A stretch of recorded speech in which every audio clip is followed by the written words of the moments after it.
আসসালামু আলাইকুম। Solution 360 services থেকে সবাইকে স্বাগতম। আজ আমি দেখাবো Adobe Photoshop basic tutorial part 15 text টুলে কিভাবে কাজ করা হয়। অর্থাৎ টেক্সট টুলের অনেক কাজ আছে। আমি এখানে শুধু বেসিক টিউটোরিয়ালটা দেখাবো। বেসিক টিউটোরিয়ালের পরে পরে অ্যাডভান্স লেভেলের টিউটোরিয়াল দেখাবো। চলুন দেখা যাক টেক্সট টুলের কাজ। এখানে আরও অনেক বেসিক টিউটোরিয়ালগুলো আছে। আপনারা যদি এগুলো দেখেন আপনারা অনেক উপকৃত হবেন এই কারণে, কারণ পরবর্তীতে যখন আপনারা বড় প্রজেক্ট নিয়ে কাজ করবেন তখন আসলে অনেক বেসিক জিনিসগুলো যদি জানা থাকে তখন ইজিলি কাজটা করা যায়। তো এর জন্য আমি আগে আমার বেসিক লেভেলটা দিছি, তারপর অ্যাডভান্স লেভেলের টিউটোরিয়াল পাবেন। ফটোশপ অ্যাকশন কিছু আছে, স্ক্রিপ্টিং আছে। তো চলুন দেখা যাক বেসিক লেভেল টিউটোরিয়ালটা কি। এখানে অনেকগুলো আছে, আপনারা এখান থেকে পাথ, মাল্টিপাথ এগুলো সবই আপনারা এখান থেকে দেখতে পারবেন।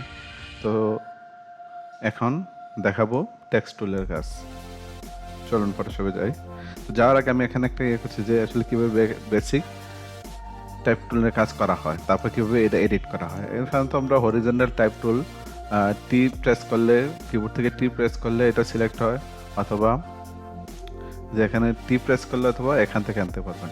এটা হলো টুল প্লেট। এটা যদি না থাকে আমরা কিভাবে আনি, এই এখানে এটা চলে গেলে এখান থেকে আনি। এটা এর জন্য বেসিক টিউটোরিয়ালগুলো দরকার। আমি এগুলো দেখাইছি আমার বেসিক টিউটোরিয়ালে। বেসিক টিউটোরিয়ালগুলোতে আপনারা এগুলো পাবেন, কী করে চেঞ্জ করা যায়, ইন্টারফেস চেঞ্জ করা যায়, এগুলো সব এখান থেকে দেখতে পাবেন। তো এখানে দেখলে আপনারা উপকৃত হবেন। তো এটা না থাকলে এখানে দেখলাম। তারপরে আমি এটা ক্লিক যখন করব তখন এখানে চারটা আছে, horizontal type tool, vertical type tool, masking দুইটারই আছে। তো এটা কীভাবে কোনটা কী কাজ করে আমি দেখাচ্ছি। তো প্রথমে সবার আগে সিলেক্ট থাকিল হরিজন্টাল টাইপ টুল সিলেক্ট করি, তখন এখানে এটা একটা চলে আসে, এটা হলো অপশন বার। তো এটা যদি অনেক সময় না থাকে আমরা এখান থেকে নিয়ে আসি। এইগুলো কিন্তু আমি আলোচনা করছি আমার বেসিক টিউটোরিয়ালগুলোতে। এর জন্য বেসিক টিউটোরিয়ালগুলো সবার জানা দরকার। তো এখানে এটা ধরে আমি এখান থেকে ড্রাগ করে এভাবে যদি আনি, এখানে দেখেন টাইপ অটোমেটিক চলে আসতেছে। আগের সেটিং আছে, আমি এগুলো চেঞ্জ করে দিচ্ছি। ধরেন এটা হইলো এখান থেকে। এখন এটা সিলেক্ট করার পরে আমি আরেকটা এটার মতো অপশনালা আরেকটা আছে, যেটা হলো আপনাদের এখানে দেখাচ্ছি, যেটা হলো এখানে দুইটা, একটা অপশন প্লেট আর একটা হলো ক্যারেক্টার প্লেট। তো এটা হলো অপশন প্লেট আর একটা হলো ক্যারেক্টার প্লেট। যদি না থাকে কন্ট্রোল টি দিবেন, কন্ট্রোল টি দিলে চলে যাচ্ছে, আবার চলে আসছে। এটা হলো কন্ট্রোল টি দিলে এটা চলে আসবে ক্যারেক্টার প্লেটটা, একবার হাইড হবে একবার শো হবে। তো আসলে এখানের অপশনগুলো আছে, এখানে সেম অপশন আছে, এখানে কিছু বেশি অপশন আছে, এগুলো দেখাচ্ছে। তো প্রথম অবস্থায় আমি এটাতে দেখাচ্ছি। এখানে দেখেন ফন্ট, এখান থেকে বিভিন্ন রকম আমরা ফন্ট চেঞ্জ করি। এই যে ফন্টের বিভিন্ন রকম, এখানে দেখেন ক্লিক করলে অনেক কিছু চেঞ্জ হয়। ঠিক সেই একই জিনিস এখান থেকেও চেঞ্জ করা যায়। এটা এখানে চেঞ্জ করলে এখানেও হয়। তারপরে থাকে কি, এটা ফন্ট ফ্যামিলি। ফন্ট ফ্যামিলি মানে এক একটা ফন্টের অনেকটা ভার্সন থাকে, লাইট থাকে, যেমন এটা দিলে থিন, কনডেন্স, তারপরে হলো থিন, তারপরে রেগুলার, ইটালিক, মিডিয়াম, বোল্ড, এখান থেকে চেঞ্জ করা যায়। ঠিক একই অবস্থা এখান থেকে এটা চেঞ্জ করা যায়। এটা নিলে এখান থেকে এটা দেখেন। তারপরে এখান থেকে ফন্ট আপনার সাইজ বাড়াইতে পারবেন, এখানে 20 লেখা দিলে হবে, এখানেও একই অবস্থা। অথবা এখানে ক্লিক করে মাউস স্ক্রল করলে তখন বুঝতে পারবেন এটা বড় ছোট হয়ে যাচ্ছে। তো এখান থেকে সাধারণত এভাবে চেঞ্জ করা যায়। কিন্তু ফন্ট ফ্যামিলিতে এখান থেকে আমি এটা দিলাম বোল্ড, বোল্ড দিলে বোল্ডটা দেখা যাচ্ছে। তো এই জিনিসটা দুই জায়গায় দেখা যায়। তারপরে আছে কি, এখানে শার্পনেস। অনেক সময় ফন্টে দেখবেন যে বিভিন্ন রকম আনশার্প দেখায়। যেমন আমি যদি এখানে বিভিন্ন রকম দেখি, এখানে এখানে দেখেন এই সিলেক্ট অবস্থায় যদি আমরা ডিসিলেক্ট করতে চাই তখন কি করতে হবে, আমি এখানে দিছি যে মুভ টুলে ক্লিক করলে আপনার ডিসিলেক্ট হবে। যে এখানে মুভ টুল ক্লিক করলাম, ডিসিলেক্ট হলো। এখন আমি এটাও বড় করলে অনেক সময় এগুলোতে দেখা যায় যে সিলেক্ট করে এখানে দেখেন এটা হলো আপনার এখানে যে আমি দেখেন হলো স্ট্রং। স্ট্রং দিলে দেখেন একরকম চেঞ্জ হচ্ছে। তারপর যদি আমি যাই শার্প, দেখেন অটো চেঞ্জ হয়ে যাচ্ছে। তারপর আমি এখানে দেখেন বিভিন্ন রকমের যে টেক্সচার যে আপনার স্মুথনেসটা চলে যাচ্ছে, এইটা এখান থেকে চেঞ্জ করা যায়, আবার আপনারা এখান থেকেও চেঞ্জ করতে পারবেন। তো আমরা এখানে স্মুথ দিয়ে রাখি, স্মুথ দিলে দেখেন একটু স্মুথ হয়ে গেছে। এখান থেকে এটা চেঞ্জ করা যায়। তারপরে এখান থেকে আপনারা কি করতে পারবেন, ফন্ট সাইজ দেখালাম, কালারও চেঞ্জ করতে পারবেন।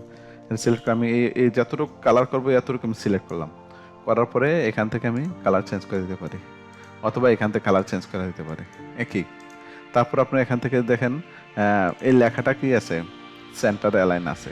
এটা আমি লেফট অ্যালাইন করেছি, এখানে ক্লিক করবেন, আর রাইট অ্যালাইন ক্লিক করলে এখানে ক্লিক করবেন। এখান থেকে দেখেন এইভাবে হয়েছে। তো এইভাবে সাধারণত এখান থেকে চেঞ্জ করা যায়। তারপরে আমি যদি এখানে হরিজন্টালের একটা ইয়ে দিই, ধরেন এটা হরিজন্টালের একটা লাইন এখান থেকে আসছে, এটা এইখান থেকে বাড়ছে, আমি এটা সবসময় লেফটে ইয়াতে দিয়ে রাখি। এইখান থেকে দেখেন আমরা মুভ টুলের মাধ্যমে এখানে ক্লিক করে এটার মুভ করাতে পারি এটা। তো এই টুলটার যে আমি এখানে দেখেন এখানে একটা র্যাপ অপশন আছে, আমরা বিভিন্ন রকম করতে পারি। দেখেন এইভাবে করতে পারি, এখানে আমরা ম্যানুয়ালি চেঞ্জ করতে পারি। তো র্যাপ টুলে সাধারণত অনেক অপশন আছে এখানে, আমরা এখন অনেকগুলা দেখতে পারি, ফ্ল্যাগের মতো ফিস চেঞ্জ করতে পারি ইচ্ছা মতো, আমরা যা খুশি।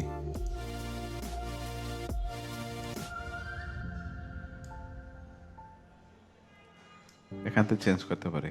আবার আমরা পাতের সাহায্যে, আমরা যখন পাত এভাবে করবো, পাতের সাহায্যে কিভাবে টেক্সটটা করা যায় ওইটাও দেখাবো পরে। তো এটা সাধারণত এইভাবে এখান থেকে। তো আমি আবার দেখাচ্ছি, এখানে ডিসিলেক্ট করতে হলে মুভে ক্লিক করবেন, এখানে ক্লিক করলে ডিসিলেক্ট হয়ে গেছে। এখন এইটা কিন্তু টেক্সট লেয়ার আছে, এটা যদি আমি আরেকটা কপি করি, একটু উপরের দিকে উঠাই, তখন এই লেয়ারটারে আমরা এখন রাস্টার করব বিভিন্ন রকম জায়গায়। এখন কালার করা যাবে না, আমরা অনেক সময় কালার করতে গেলে তখন কিন্তু টাইপ আবার এডিট করতে হলে এটা ক্লিক করে আবার এখানে টেক্সটের চাপ দিলে তখন এখান থেকে আমি কালার বা যে কোনো জিনিস আমি চেঞ্জ করতে পারবো এখান থেকে। অথবা কন্ট্রোল টি দিয়ে আমি ধরে এটারে বড় ছোট করতে পারবো। কিন্তু এটা যদি আমরা রাস্টার করে ফেলি, যখন আমি এখানে রাইট বাটন ক্লিক করে রাস্টার টাইপ, এইটারে আমি দেখেন যত বড় করবো নিচেরটা কিন্তু আপনার ফাটবে না, কিন্তু এটা ফেটে যাবে, কারণ এইটা হলো রাস্টার লেয়ার আছে। যেমন এইটারে আমি এখান থেকে যদি আমি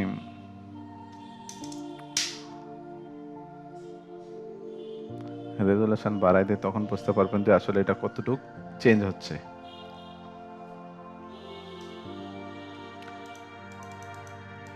দেখেন উপরটা ব্লার হয়ে যাচ্ছে, আস্তে আস্তে পিক্সেলেটেড হয়ে যাবে, কিন্তু এটা আপনার সেই টাইপের রয়ে গেছে। অর্থাৎ আপনার টেক্সট লেয়ারটা আমরা সাধারণত ভেক্টর হিসেবে থাকে, ভেক্টর ফর্মে থাকে। এইভাবে এখান থেকে টেক্সট লেয়ারকে আপনারা রাস্টারাইজ করতে পারবেন। তো এটা গেল একটা অপশন। তারপরে এটা এডিট টাইপ টুলটা আমি দেখাচ্ছি কিভাবে এডিট হলো। তারপরে আবার এখানে দেখেন ভেরিয়েশন অফ টাইপ টুলসের বিভিন্ন ভেরিয়েশন আছে। আমি এটা দেখালাম হরিজন্টাল, এখানে ক্লিক করে আছে ভার্টিক্যাল আছে, এখানে ক্লিক করে আমি এখানে লেখি, দেখেন সব উপর থেকে নিচের দিকে আসতেছে। তারপরে মাস্কিং, এটাও আসলে অটো সিলেক্ট হয়ে যায়, আমি ওইভাবে দিলে দেন দিলাম যত যে টাইপটা সিলেক্ট করি এটা দেখেন মাস্কিং অটো সিলেকশন হয়ে গেছে সিলেক্ট। তো এটা আমি এটাও দিতে পারি, অথবা আমি এটা হরিজন্টালটাও দিতে পারি। হরিজন্টাল এখানে ক্লিক করলেও এখানে যা এটা করবো এটা দেন অটোমেটিক সিলেকশন হয়ে গেছে।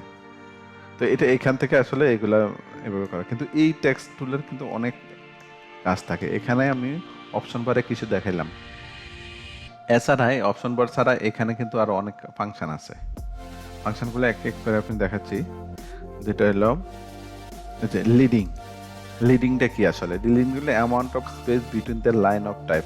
অর্থাৎ একটা লাইনের যে টাইপগুলো আছে এটার মধ্যে স্পেসিংটা, যেমন আমি যদি এটাতে দেখাচ্ছি, দেখেন লিডিং, এই যে সরি এই যে এটার মধ্যে দেখাচ্ছি লিডিংটা বোঝাচ্ছে এখানে দেন অনেকগুলা লাইন আছে। তো এই লাইনগুলার এই যে মাঝে গ্যাপটা আছে এটা হলো এই স্পেসিংটা ঠিক করে এখান থেকে, এখানে অটো আছে, আমি এখানে বাড়াই দিতে পারি, অথবা এখানে ক্লিক করে মাউসের স্ক্রোলিং করলে এখানে দাম বাড়তে কম হয়। এটা হলো লিডিং, দেখেন একটা লাইন থেকে আরেকটা লাইনের দূরত্ব, এটা হলো লিডিং লাইন।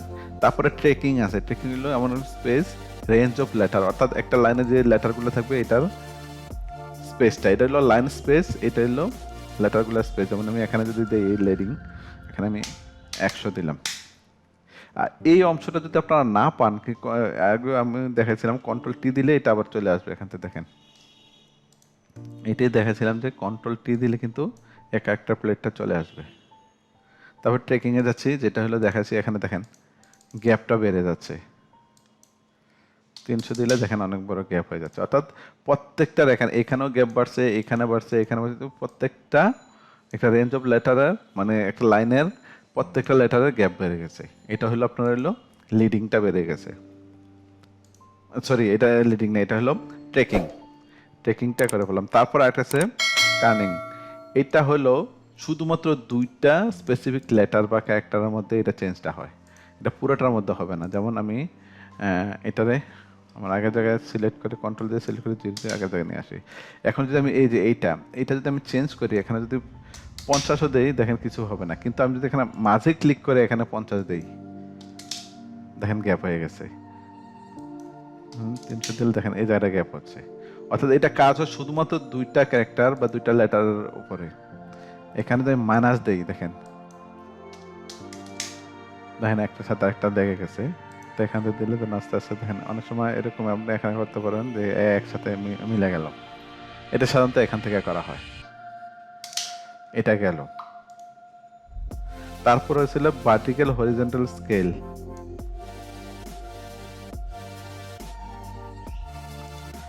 এখানে এই যে এখানে একটা ইয়ে আছে, এই যে ভার্টিক্যাল হরিজন্টাল স্কেল, এইখানে দেখেন এখানে 110, এখানে 100 আছে। এটা দ্বারা আমি যদি এখানে যদি দেখেন, এটা সবসময় 100 মানে হলো অ্যাকুরেট, মানে একটা ফন্টের যে লেন্থ ওয়েট থাকার কথা সেটা থাকে এটা। এখন আমি অনেক সময় কোনো দেখবেন টাইপের উপরে নিচে এদিকে, তখন আমি যদি এটা 200 দিই দেখেন কি হয়, দেখেন এটা এরকম হয়ে গেল। তো এটা ভার্টিক্যাল এবং হরিজন্টালি এখান থেকে করা যায়। এটা ভার্টিক্যালি করা হলো, এবং হরিজন্টালি যদি আমি করি, কারণ আমি এটারে করলাম, এটা অথবা যে লেয়ারের কাজ করবো এই লেয়ার সিলেক্ট করে টাইপ ইয়ে করলে দেখুন এটা যদি আমি করি এখানে, এই যে এটা স্কেল 100 থাকে সবসময়। এখানে আমি এটারও যদি এটা দেখছি 150 করলাম, আর এখানে করলাম 100, দেখেন এটা হরিজন্টাল হলো, এটা ভার্টিক্যাল। এটা যদি আমি মাইনাস করি 50% দেখেন এটা এইভাবে হয়ে গেল।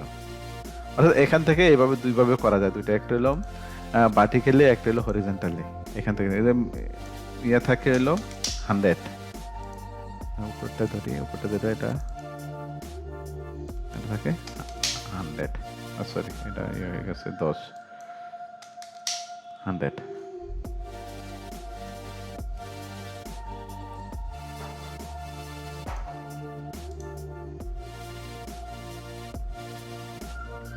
তারপরে আমরা অনেক সময় s two square b square লিখি কিভাবে, এটা সাধারণত আমি ধরেন দেখাচ্ছি।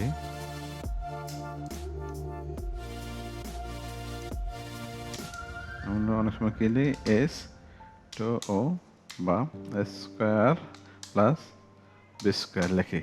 এখানে দেখেন এখানে একটা আছে, এখানে যদি আমি এটা দেই, এটা হলো এখানে আমি বটম এটা যদি দেই, এখানে দেখেন এস টু ও, আর এটা যদি দেই এখান থেকে উপরে স্কোয়ার বি স্কোয়ার হয়ে যাচ্ছে, বি স্কোয়ার হচ্ছে। এটাই আমি এই যে এখানে আপনার এডিশনাল টাইপ টুলের বা যে কোনো এখান থেকে এটা ইয়ে করা যায়, অনেক রকম আছে। এখান থেকে আপনি কোনো একটা বোল্ড করতে চান, এখান থেকে আপনি বোল্ড দিতে পারেন, এক্সট্রা বোল্ড এখানে দিতে পারবেন, এখানে ইটালিক করতে পারবেন, অথবা টাইপ সব বড় হাতের হবে, বড় ছোট মিলে হবে। এখান থেকে আপনারা আন্ডারলাইন করতে পারবেন, যে কোনো একটা লাইন ইয়ে করে এখান থেকে আন্ডারলাইন করতে পারবেন। এখান থেকে অনেক কিছু এইভাবে করা যায়, এখান থেকে সব এখান থেকে।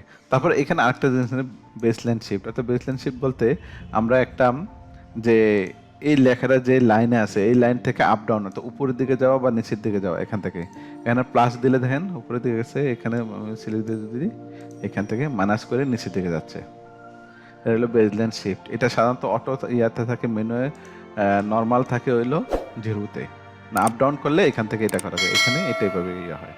তো এটা হলো সাধারণত এই ক্যারেক্টার প্লেটের কাজ। এছাড়া আমরা যদি ধরেন এখানে দেখাইলাম একটা পাথ করলাম, এই যে এটা ক্লিক করে আমি এখানে ক্লিক করলাম, এই পাথ অনুসারে আমি টাইপ করব, তখন কি করতে হবে, এখানে টাইপ সিলেক্ট করে এখানে নিলে যেখানে একটা অ্যাঙ্গেল হয়ে গেছে, এখানে ক্লিক করলে এখান থেকে আমি টাইপ করতে পারবো। এখানে দেখেন এখানে অনেক সময় এই প্রবলেমটা হয়ে যায় যে আসলে এখান থেকে এটা হয় না। তখন এখানে দেখেন একটা আছে, কন্ট্রোল ক্লিক করে এখানে প্রেস করে দেখেন এরর মতো হচ্ছে, তখন চাপ দিয়ে ধরে এটার এইদিকে নিয়ে আসবেন। এদিকে নিয়ে আসলে দেখেন পুরো লেখাটা বের হইলো। এখন এটা আপনি এখানে লেফটও দিতে পারেন, রাইটও দিতে পারেন,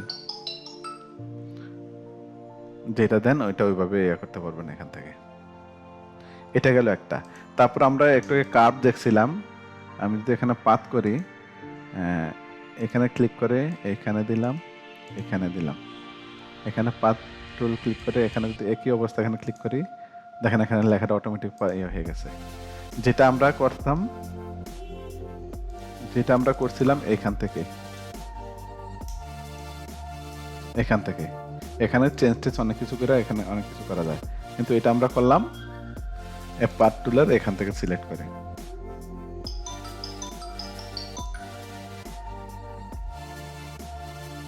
তো এটার আবার চেঞ্জ অনেক কিছু করা যায়। এখানে ক্লিক করে আমরা যদি এখানে দেখেন হ্যান্ডেলার দিয়ে বিভিন্ন রকম করি, বিভিন্ন রকম চেঞ্জ হয়ে যাচ্ছে, চেঞ্জ করতে পারবো। এখান থেকে সাধারণত এইভাবে চেঞ্জ করা যায়। অথবা আমরা অন্যরকম পাথ করি, দেখেন এখান থেকে এইভাবে কার্ভ টুল যেভাবে করি ঠিক সেভাবে আমি এখানে ক্লিক করে চাপ দিলে টেক্সট হয়ে গেছে, দেখছেন এখান থেকে। এখন আমি এটারে আমার ডিরেক্ট সিলেকশন টুল দিয়ে ধরে আমি এখান থেকে চেঞ্জ অনেক কিছু করতে হবে। আমার এইগুলা দেখেন বিভিন্ন পয়েন্টে আপনার বিভিন্ন রকম চেঞ্জ করতে পারবেন, অতএব করা যায়। আরেকটা করা যায়, আমরা যদি এখান থেকে এটা সিলেক্ট করি, পাথ সিলেক্ট করি, তারপরে আমরা অনেক সময় রাউন্ড করে সিলেক্ট করে এখান থেকে ধরেন আমি এখানে দিব, এটা সিলেক্ট করলাম, তারপর টাইপ টুল নিলাম, এখানে ক্লিক করলাম, দেখেন টাইপ হয়ে গেছে। বিভিন্ন রকম আমরা অনেক সময় কাজ করি যে আসলে কিভাবে করে রাউন্ড করে কিভাবে টেক্সট, ঠিক এখান থেকে রাউন্ড করে নেয়। আমি এখান থেকে যদি সাইজ কমাই দেই, না এখান থেকে সুন্দরভাবে দেখাচ্ছে। এখন এইটারে আপনারা এইভাবে সেটা উল্টাই দিয়ে কীভাবে, কন্ট্রোল টি ধরে এখানে ক্লিক করে 180 ডিগ্রি দিলে দেখেন এখান থেকে চলে আসতেছে। অথবা এটা আরেকটা কিছু করা যায়, যেমন সিলেক্ট করে একটুকে যেটা করছিলাম যে কন্ট্রোল ধরে আপনি এই যে এটা যদি চেঞ্জ করেন, এখানে ঘুরান, দেখেন এখান থেকে এটা বাইরে যাচ্ছে, ঠিক এইভাবে এটা এখান থেকে চলে আসতেছে। তো এখান থেকেও এটা অথবা এই যে এখানে এটা ধরে সাধারণত অনেক সময় করা যায়। এটা টেক্সটের এটা বেশিরভাগ আপনারা কাজ করতে পারবেন অ্যাডোব ইলাস্ট্রেটরে। তো ফটোশপও করা যায়, ফটোশপটা এভাবে দেখাইলাম। বিভিন্ন রকম আপনারা করতে পারেন, এখান থেকে বড় ছোট করতে পারেন। এখানে ট্যাব দুই রকম, এখানে আমি সব 15 দিই, সুন্দর হয়ে গেল এখান থেকে।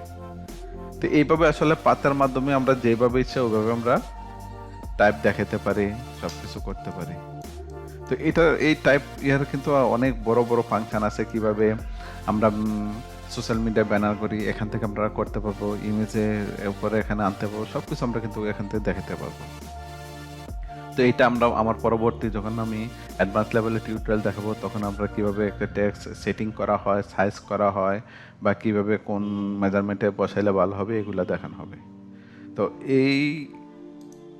আমার এই ওয়েবসাইটের মাধ্যমে আপনারা এখানে যদি টিউটোরিয়ালে যান, একটা ফটোশপের টিউটোরিয়াল আছে, ইলাস্ট্রেটরের টিউটোরিয়াল আছে। তো ফটোশপে ক্লিক করলে ফটোশপের এখানে আসে স্ক্রিপ্টিং, অ্যাকশন, সব এখান থেকে আপনারা দেখতে পারবেন। তো এই বেসিকগুলো দেখা খুবই দরকার, বেসিক না হলে আপনারা সামনে আগাইতে পারবেন না।